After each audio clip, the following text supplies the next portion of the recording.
थाना गोला का मंदिर के थाना प्रभारी प्रवीण शर्मा क्षेत्र में गश्त करके अभी अभी लौटे थे। तभी उनके थाना क्षेत्र की गोवर्धन कॉलोनी में रहने वाली 29 से 30 वर्षीय रश्मि नाम की महिला कन्हैया, तेजकरण व कुछ अन्य लोगों के साथ थाने पहुंची। प्रवीण शर्मा ने रश्मि से आने का कारण पूछा। इस पर उसने बताया कि वह अपने 14 से 15 साल के 2 बेटों के साथ गोवर्धन कॉलोनी में रहती है। सुबह उसका बेटा सत्यम रोज की तरह आदर्श नगर में कोचिंग के लिए गया था, पर वह वापस नहीं लौटा। रश्मि के साथ 25 से 26 साल का एक युवक विवेक उर्फ राहुल राजावत भी था। रश्मि ने उसे अपनी बहन का बेटा बताया। थाना प्रभारी प्रवीण शर्मा पूछताछ कर ही रहे थे कि राहुल ने उन्हें बताया कि करीब 2-2.5 महीने पहले सत्यम का इलाके के कुछ लड़कों से झगड़ा हुआ था। उन लड़कों ने सत्यम को बंधक बनाकर मारपीट भी की थी। उसे शक है कि सत्यम के गायब होने के पीछे उन्हीं लड़कों का हाथ है। मामला गंभीर था, इसलिए प्रवीण शर्मा ने सत्यम की गुमशुदगी की रिपोर्ट दर्ज करके इस घटना की जानकारी पुलिस अधीक्षक ग्वालियर नवनीत भसीन व सीएसपी मुनीश राजौरिया को दे दी। इसके साथ ही उन्होंने अपनी टीम को सत्यम की खोज में लगा दिया। ये कहानी भी पढ़ें। सौतेले बेटे की क्रूरता, छीन ली 5 जिंदगियां। पूरी रात गुजर गई, लेकिन न तो पुलिस को सत्यम के बारे में कुछ खबर मिली और न ही सत्यम घर लौटा। अगले दिन सुबह सुबह राहुल रश्मि को लेकर थाने पहुंच गया। उसने थाना प्रभारी प्रवीण शर्मा से उन 3 लड़कों के खिलाफ कार्रवाई करने को कहा, जिनके साथ सत्यम का झगड़ा हुआ था। बच्चों के झगड़े होते रहते हैं, जो खुद ही सुलझ भी जाते हैं। टीआई शर्मा को बच्चों के झगड़े को इतना तूल देने की बात गले नहीं उतर रही थी। सत्यम को लापता हुए 24 घंटे हो चुके थे, लेकिन उसका कुछ पता नहीं चल पा रहा था। इस घटना की जानकारी ग्वालियर रेंज के डीआईजी मनोहर वर्मा को मिली तो उन्होंने अपराधियों के खिलाफ तत्काल सख्त कार्रवाई का निर्देश दिया। थाना प्रभारी प्रवीण शर्मा ने विवेक उर्फ राहुल के शक के आधार पर उन 3 लड़कों को थाने बुला लिया, जिनके साथ सत्यम का झगड़ा हुआ था। प्रवीण शर्मा ने 3 लड़कों से पूछताछ की। उनसे पूछताछ करके टीआई शर्मा समझ गए कि सत्यम के गायब होने में उन तीनों की कोई भूमिका नहीं है, इसलिए पूछताछ के बाद उन 3 को छोड़ दिया गया। इस बात पर राहुल उखड़ गया और पुलिस पर मिलीभगत का आरोप लगाने लगा। इतना ही नहीं, उसने शहर के 1-2 राजनीति से जुड़े रसूखदार लोगों से भी टीआई प्रवीण शर्मा को फोन करवाकर दबाव बनाने की कोशिश की। उसका कहना था कि पुलिस उन 3 लड़कों के खिलाफ सत्यम के अपहरण का केस दर्ज नहीं कर रही है। लापता हो जाने के बाद से ही राहुल राजावत अपनी रिश्ते की मौसी के साथ सत्यम की खोज में लगा था।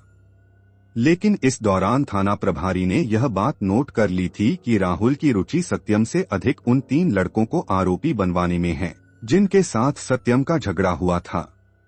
यह बात खुद राहुल को संदेह के दायरे में ला रही थी। इसी के मद्देनजर टीआई प्रवीण शर्मा ने अपने कुछ लोगों को राहुल की हरकतों पर नजर रखने के लिए तैनात कर दिया। इतना ही नहीं, वह इस बात की जानकारी जुटा चुके थे कि जिस रोज सत्यम गायब हुआ था, उस रोज राहुल खुद ही उसे अपनी कार से कोचिंग सेंटर छोड़ने आदित्यपुरम गया था। इस बारे में उसका कहना था कि उसने सत्यम को कोचिंग सेंटर के पास पेट्रोल पंप पर छोड़ दिया था। इस पर पुलिस ने राहुल को बिना कुछ बताए कोचिंग सेंटर के आसपास लगे सीसीटीवी के फुटेज खंगाले, जिनमें न तो राहुल वहां दिखाई दिया और न ही उसकी कार दिखी। सबसे बड़ी बात यह थी कि उस रोज सत्यम कोचिंग सेंटर पहुंचा ही नहीं था। इससे राहुल पुलिस के राडार पर आ गया। टीआई शर्मा ने इस बात पर भी गौर किया कि राहुल सत्यम के बारे में पूछताछ करने उसकी मां के साथ तो थाने आता था, लेकिन सत्यम के पिता के साथ वह कभी नहीं आया। इसलिए पुलिस ने राहुल की घटना वाले दिन की गतिविधियों के बारे में जानकारी जुटाई, जिससे यह बात सामने आई कि उस रोज राहुल के साथ जौरा में रहने वाली उसकी बुआ का बेटा सुमित सिंह भी देखा गया था। लेकिन राहुल को घेरने के लिए पुलिस को अभी और मजबूत आधार की जरूरत थी। यह आधार पुलिस को घटना से 4 दिन बाद 10 जनवरी को मिला।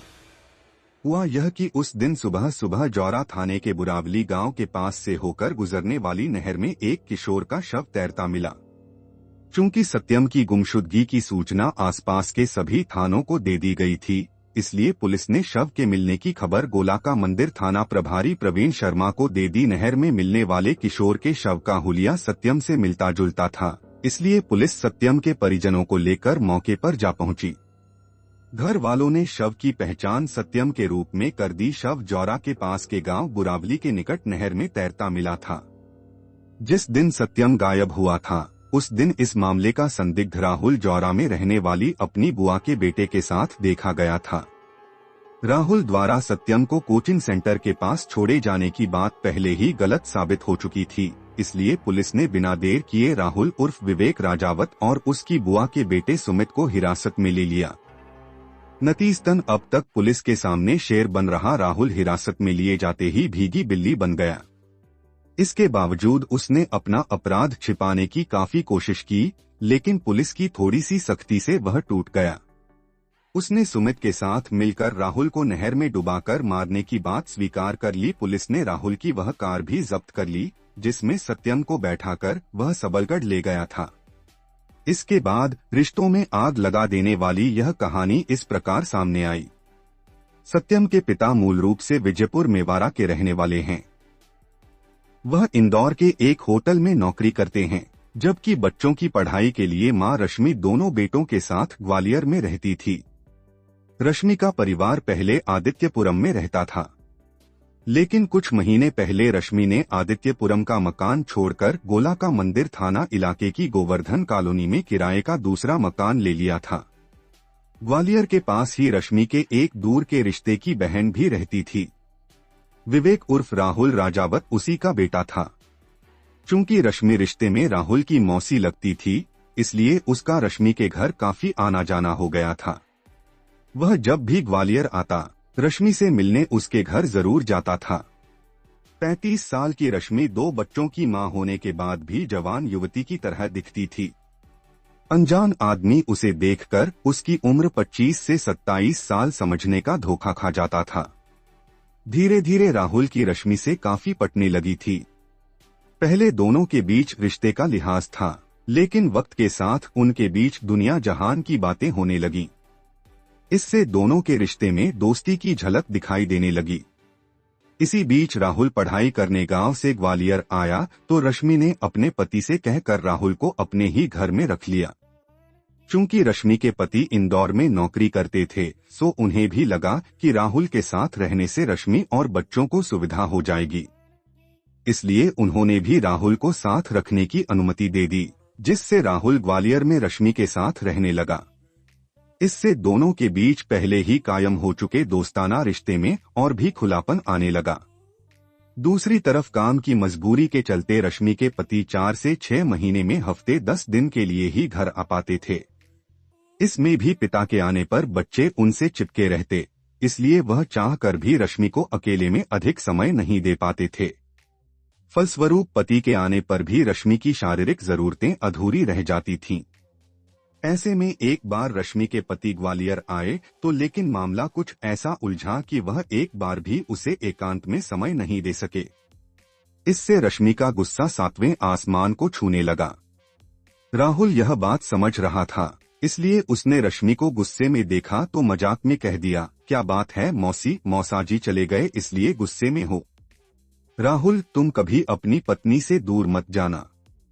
राहुल की बात का जवाब देने के बजाय रश्मि ने अलग ही बात कही। सुनकर राहुल चौंक गया। उसने सहज भाव से पूछ लिया, क्यों, ऐसा क्या हो गया जो आज आप इतने गुस्से में हो? राहुल की बात सुनकर रश्मि को अपनी गलती का एहसास हुआ तो उसने बात बदल दी, लेकिन राहुल समझ गया था कि असली बात क्या है। बस यहीं से उसके मन में यह बात आ गई कि अगर कोशिश की जाए तो मौसी की नजदीकी हासिल हो सकती है। इसलिए उसने धीरे धीरे रश्मि की तरफ कदम बढ़ाना शुरू कर दिया।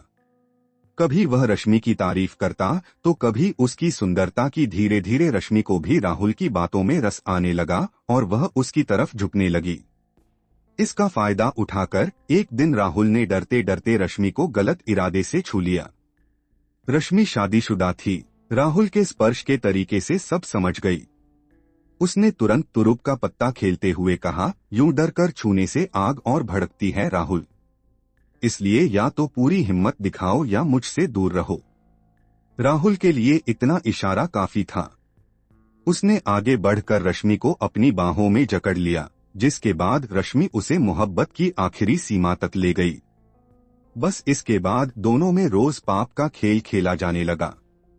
दोनों के बीच रिश्ता ऐसा था कि कोई शक भी नहीं कर सकता था।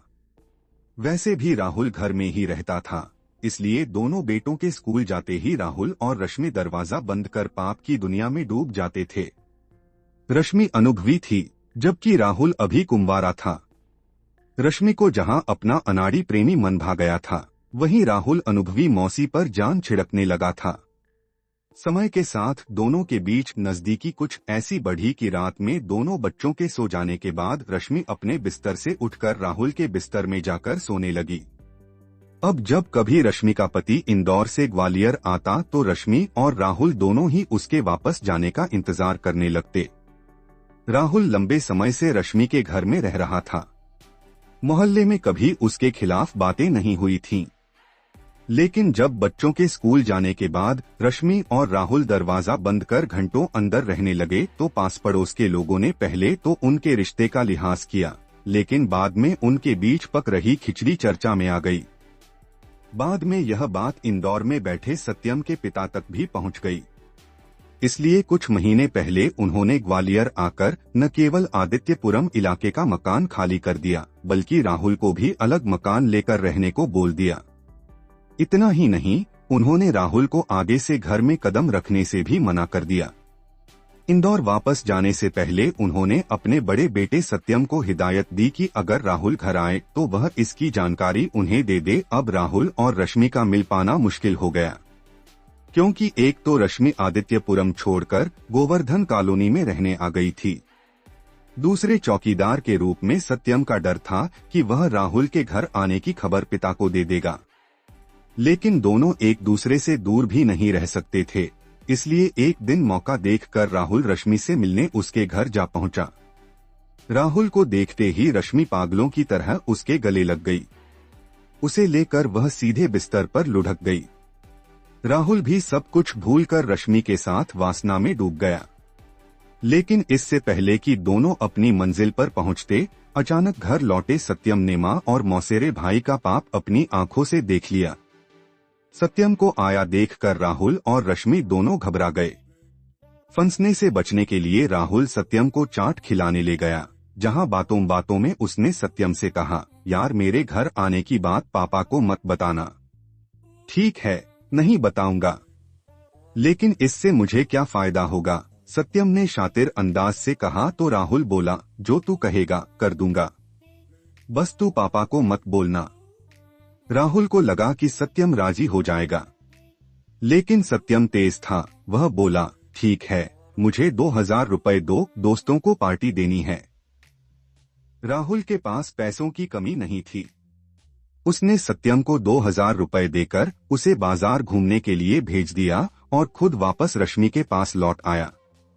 सत्यम बिक गया, यह जानकर रश्मि भी खुश हुई। इससे दोनों के बीच पाप की कहानी फिर शुरू हो गई। आदित्यपुरम में रश्मि और राहुल के रिश्ते की भले ही चर्चा हुई हो, लेकिन नए मोहल्ले में पहले जैसी परेशानी नहीं थी और सत्यम भी चुप रहने के लिए राजी हो गया था। इस बात का फायदा उठाकर जहां राहुल और रश्मि अपने पाप की दुनिया में जी रहे थे, वहीं सत्यम भी इसका पूरा फायदा उठा रहा था। वह राहुल से चुप रहने के लिए पैसे लेने लगा, लेकिन धीरे धीरे सत्यम की मांगे बढ़ने लगीं। कुछ दिन पहले उसने राहुल को ब्लैकमेल करते हुए उससे 20,000 रुपए का मोबाइल खरीदवा लिया। राहुल रश्मि के नजदीक रहने के लिए सत्यम की हर मांग पूरी करता रहा।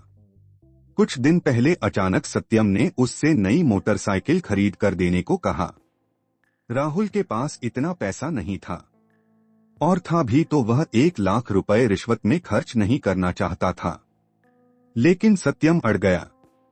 उसने कहा कि अगर वह मोटरसाइकिल नहीं दिलाएगा तो वह पापा से उसके घर आने की बात कह देगा।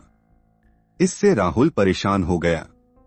इसी दौरान करीब 2 से 3 महीने पहले सत्यम का 3 लड़कों से झगड़ा हो गया, जिसमें उन्होंने सत्यम के साथ काफी मारपीट की। यह झगड़ा भी राहुल ने ही शांत करवाया था। लेकिन इस सब से उसके दिमाग में आइडिया आ गया कि इस झगड़े की ओट में सत्यम को हमेशा के लिए अपने और रश्मि के बीच से हटाया जा सकता है। इसके लिए उसने अपनी बुआ के बेटे सुमित से बात की तो वह इस शर्त पर साथ देने को राजी हो गया कि काम हो जाने के बाद वह उसे रश्मि के संग एकांत में मिलने का मौका ही नहीं देगा, बल्कि रश्मि को इसके लिए राजी भी करेगा। राहुल ने उसकी शर्त मान ली तो सुमित ने उसे किसी दिन सत्यम को जौरा लाने को कहा। घटना वाले दिन राहुल रश्मि से मिलने उसके घर पहुंचा तो सत्यम वहां मौजूद था। राहुल को इससे कोई दिक्कत नहीं थी, क्योंकि राहुल जब भी रश्मि से मिलने आता था तब सत्यम किसी न किसी बहाने से कुछ देर के लिए वहां से हट जाता था, लेकिन उस रोज वह वहीं पर अड़कर बैठ गया। राहुल ने उससे बाहर जाने को कहा तो सत्यम बोला, पहले मोटरसाइकिल दिलाओ। इस पर राहुल ने उसे समझाया कि तुम बाहर चलो, मैं आधे घंटे में आता हूँ, फिर तुम्हारी बाइक का इंतजाम कर दूंगा। इस पर सत्यम राहुल को अपनी माँ से अकेले में मिलने का मौका देने की खातिर घर से बाहर चला गया।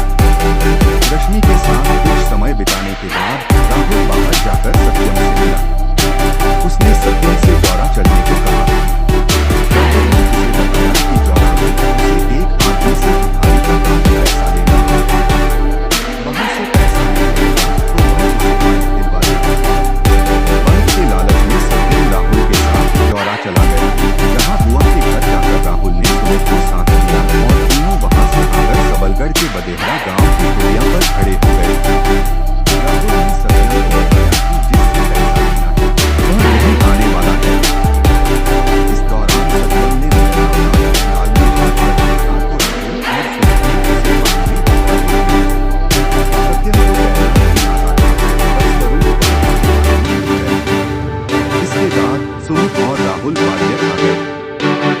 सत्यम के कोचिंग से वापस न आने पर रश्मि परेशान हो गई। उसने पुलिस में रिपोर्ट दर्ज करवा दी तो राहुल सत्यम के अपहरण में उन युवकों को फंसाने की कोशिश करने लगा जिनके साथ सत्यम का झगड़ा हुआ था।